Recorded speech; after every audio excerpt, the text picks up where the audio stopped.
Hey, salut, c'est Goudrel. Ici, là, nous avons un 2,5 par 8. C'est un ancien 2,5 par 10 qui a été rapetissé, là. Il a fait un 2,5 par 8 avec, là. Il a rajouté un cadre. Ça, c'est le propriétaire là, de l'évaporateur là, qui a fait ça, là. Les pannes, c'est des pannes de Daniel Demers. Des très belles pannes. Avec des plis dans le feu.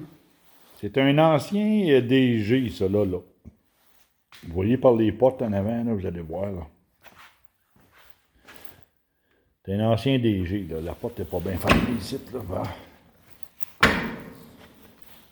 Fait que c'est ça, là. On l'a parti tantôt, là, parce qu'on a installé le Gorilla BHE là-dessus, là. J'ai travaillé là-dessus, là, toute la journée, là. Et puis, on est obligé d'arrêter parce que au niveau des tests, c'était pas tellement concluant. Et puis, on avait beaucoup de débordements de la hotte, là. La vapeur là, a débordé là, dans la cabane, c'était effrayant. Il y avait tellement de vapeur. Là. Ça fait que il faut descendre la hotte. La hotte est trop haute. Fait qu'il faut descendre la hotte. Puis au niveau du patron de bouillage, je vais vous dire, là, c'est quand que les trois pannes se sont mis à bouillir, là, c'était vraiment beau à voir parce que la panne à pli, là, ça bouillait là, d'en avant et en arrière. Là. C'était de toute beauté. C'est au niveau du patron de bouillage où ce que la panne d'en avant, la section de sortie de sirop, là, elle a bien tardé à bouillir. Même en mettant de la clé dessus, on avait bien beau là, mettre du bois dans la chambre à combustion. Là. Elle a pris bien du temps. Elle est menée à bout. Elle a pris trop de temps. Là. Ça fait que le problème, c'est à cause du cadre. Tu sais, là, ici, là, André, là, il a installé un cadre, là, mais le cadre ici, là, il est 2 pouces, là, ici, en dessous de la panne. Fait, il y a 2 pouces ici, en dessous de la panne, là, que c'est ces rubans. Ça fait que ça, là, ça l'aide pas, là. Ça l'aide pas, là. Là, on le voit pas, mais peut-être, ouais, on le voit un peu à l'intérieur. Vous voyez à l'intérieur comment est-ce que le bord de la panne n'a pas la même couleur, là. Mais c'est ça, là. Ça a refroidi, ça, là, puis ça a pris du temps. Et on va le couper, là, on va y enlever 1 pouce là, du cadre en avant pour aider à mieux bouillir, là. En tout cas, plus vite, toujours bien, là. Ça fait que c'est ça. Mais à part de ça, là, l'évaporateur fonctionne très bien. Ça fonctionne très bien.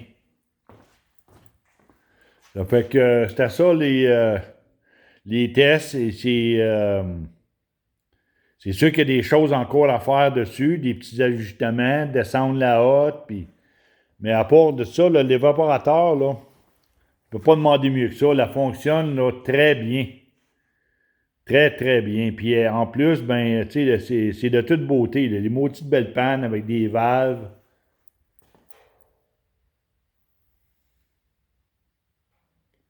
Le niveau. Oh non, ce sont des maudites belles pannes. Là. Ça fait que, anyway. Fait que je vais vous laisser là-dessus. Là. André, il va me tenir au courant. Il va descendre la hotte là, pour essayer de remédier au problème. Il va installer des portes là, parce qu'ici, là, il y avait une méchante draft qui rentrait. Puis si ben, la draft froide, ben, c'est sûr, ça refroidit la vapeur. Ça l'aide pas là, pour que la vapeur monte. Là. Une vapeur refroidie, ça descend. Là.